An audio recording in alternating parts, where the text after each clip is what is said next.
Hello friends, welcome back to my channel. ఈరోజు మన ఛానల్లో 2 కప్పుల బియ్యం పిండితో ఇలా స్నాక్స్ చేయండి. పిల్లల కోసం చాలా ఇష్టంగా తింటారండి. రెగ్యులర్గా చేసుకునే స్నాక్స్ బోర్ కొట్టినప్పుడు పిల్లల కోసం ఇలా వెరైటీగా ఒకసారి ఈ స్నాక్స్ని ప్రిపేర్ చేసి చూడండి. చాలా బాగుంటాయండి. ఒక 20 నుంచి 30 రోజుల పాటు నిల్వ కూడా ఉంటాయి. మరి ఈ స్నాక్స్ని ఎలా ప్రిపేర్ చేసుకోవాలో ఈ వీడియోలో చూసేద్దామండి. దానికోసం నేను ఇక్కడ 2 కప్పుల బియ్యపిండి తీసుకున్నానండి. పొడి బియ్యపిండి 2 కప్పులు తీసుకున్నాను. ఇప్పుడు స్టవ్ వెలిగించి ఒక పాన్ పెట్టుకొని మనం 2 కప్పుల బియ్యపిండి తీసుకున్నాం కాబట్టి 2 కప్పుల వాటర్ వేసుకుంటున్నానండి. 2 కప్పుల బియ్యపిండికి 2 కప్పుల వాటర్ కరెక్ట్గా సరిపోతాయండి. ఇప్పుడు ఇందులోకి టేస్ట్కి సరిపడా సాల్ట్ వేసుకుంటున్నానండి. సాల్ట్ వేసుకున్న తర్వాత 1 టేబుల్ స్పూన్ కారం వేసాను.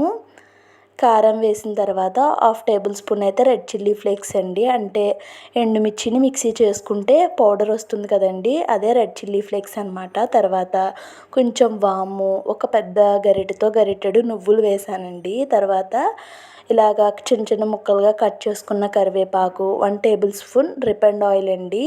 వంటలకి వాడతాం కదా, ఆ రిఫైండ్ ఆయిల్ వేసుకున్నాను. తర్వాత ఇవన్నీ వేసి బాగా కలుపుకొని ఇలా ఒక మరుగు వచ్చే వరకు మరిగించుకోవాలండి. ఉప్పు సరిపోయిందో లేదో టేస్ట్ చూసుకోవాలండి. ఉప్పు సరిపోయింది నాకైతే ఇక్కడ. ఇప్పుడు మనం బియ్యపిండిని వేసేసుకొని బాగా కలుపుకోవాలండి, ఎక్కడ కూడా ఉండలు లేకుండా.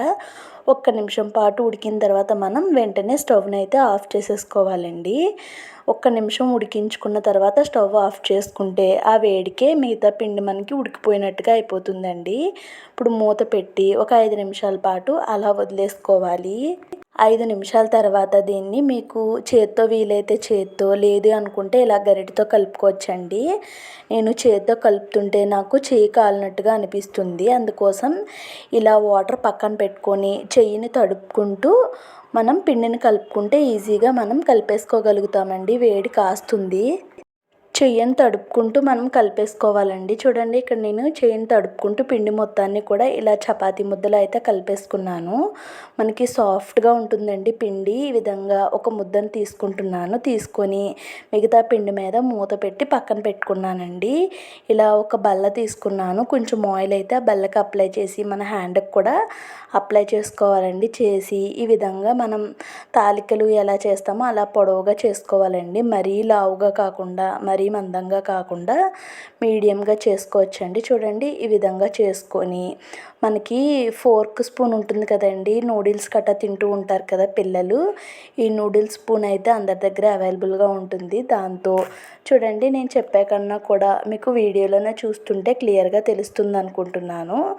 ఈ విధంగా మనం అనుకుంటే మనకి మంచి షేప్ అనేది వస్తుందండి. ఎప్పుడు రెగ్యులర్గా ఒకేలా కాకుండా ఇలా డిఫరెంట్గా చేసిస్తే పిల్లలైతే చాలా ఇష్టంగా తింటారండి.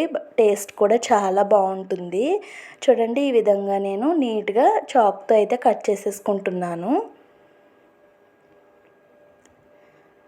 చాక్తో కట్ చేసేసుకొని వీటిని చూడండి ఎంత మంచి షేప్ వచ్చిందో. మనకి ఆయిల్లో డీప్ ఫ్రై చేసేటప్పుడు కూడా ఈ షేప్ అనేది ఎక్కడ పాడవదండి. మనం ఎలా అయితే కట్ చేసుకున్నామో అలానే వచ్చేస్తాయండి. ఇప్పుడు వీటిని ప్లేట్లో పక్కన పెట్టేసుకొని మిగతా పిండిని కూడా ఇలా చిన్న చిన్న బాల్స్లా తీసుకొని ఆ పిండిని అయితే పక్కన పెట్టేసుకోవాలండి, లేదంటే పొడి బారినట్టు అయిపోతుంది. చూడండి, ఇందాక నేను ఒక 6 వరకు చేశాను కదండి, ఒక 4 వరకు. ఇప్పుడు తక్కువ అనమాట, అంటే ఒక 3 వరకు చేస్తున్నాను. పిండిని కొంచెం తక్కువ తీసుకున్నాను. ఈ విధంగా కూడా చేసేసుకోవచ్చండి. చూడండి, ఈ విధంగా ఇక్కడ నేను మొత్తం అన్నీ కూడా ప్రిపేర్ చేసేసుకున్నాను. కొంచెం టైం పడుతుంది. మనం ఓపికగా చేసుకుంటే పిల్లలైతే బాగా ఇష్టంగా తింటారండి. ఇప్పుడు స్టవ్ వెలిగించి ఒక ప్యాన్లో డీప్ ఫ్రైకి ఆయిల్ పెట్టుకున్నానండి. ఆయిల్ మంచిగా హీట్ అయిన తర్వాత మనం వీటిని ఇలా ఒక్కొక్కటిగా అయినా వేసుకోవచ్చండి. లేదు మేము ఒక్కొక్కటి వేయము అనుకుంటే ఇలా చూడండి, నేను వీడియోలో ఇలా గుంపుగా వేసేసాను. అయినా కూడా మనకి అంటుకుపోతాయనే భయం అయితే ఏముండదండి. ఇందులో మనం ఓన్లీ బియ్యం పిండిని మాత్రమే యూజ్ చేసాము, ఇంక ఏ పిండి కూడా యూజ్ చేయలేదండి. తర్వాత మనం ఒకసారి గరిటెతో ఇలాగా నెమ్మదిగా మనం విడదీసుకున్నట్టుగా ఒకసారి కలిపితే మనకి అవన్నీ కూడా వేటికి అవే విడిపోతాయండి. చూడండి, ఒక 5 నిమిషాల పాటు నేను మీడియం ఫ్లేమ్లో పెట్టి వేగించుకున్నాను. కొంచెం అయితే ఇవి వేగిపోయినాయండి, ఇంకా కొంచెం వేగాలి. అందుకోసం నేను మళ్ళీ వీటిని ఒక 5 నిమిషాల పాటు ఫ్రై చేసుకున్నానండి. 5 నిమిషాల తర్వాత ఇవి బాగా ఫ్రై అయిపోయినాయండి. వీటిని ఇప్పుడు మనం పక్కకు తీసేసుకోవటమేనండి. చూడండి, చాలా సింపుల్గా ప్రిపేర్ చేసేసుకోవచ్చు. ఇప్పుడు ఇదే విధంగా నేను మిగతా వాటిని కూడా ఫ్రై చేసుకుంటున్నాను. వీటినైతే నేను ఒక్కొక్కటిగా వేసుకున్నానండి.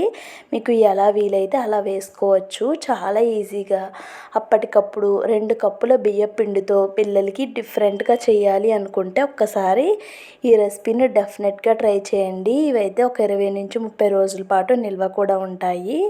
కానీ చేసిన 2-3 రోజులకి ఇవైతే ఖచ్చితంగా ఫినిష్ అయిపోతాయండి. పిల్లలకి స్నాక్స్ బాక్స్లో కూడా వేసి ఇవ్వచ్చు. ఈ వీడియో కనుక మీకు నచ్చితే వీడియోకి లైక్ చేసి ఛానల్ని సబ్స్క్రైబ్